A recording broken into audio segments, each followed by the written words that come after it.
Ето тук, значи съвсем на правилното място съм. Виждате ето там багера. Представете си го, премоства цялото това нещо тук. Може да си го представите като моста на улица Адам Мицкевич. Там е сходна ситуацията. Премоства тук.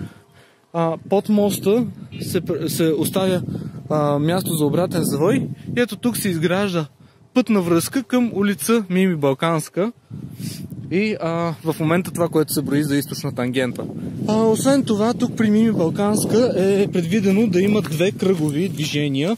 Едното с диаметър 40 или 45 метра, другото диаметър 70 метра, за да може да се извършва прехвърлянето на трафика между съществуващите две натоварени улици, текущата улица източна тангента и съответно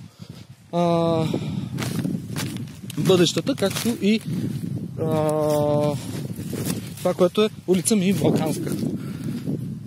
Вау! Извинявайте, тук е доста екстремно. От всякъде виждам разни неща, които ме стресират. Аз като едно наистина градско чадо, като попадна в такава страна, не се чувствам много комфортно. Свикнал съм на асфалт, а не на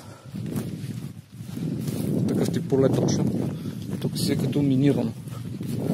За съжаление, няма кой да дойде да изчисти и е нещо страшно.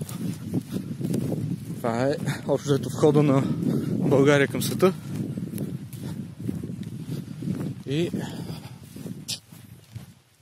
И не е окей.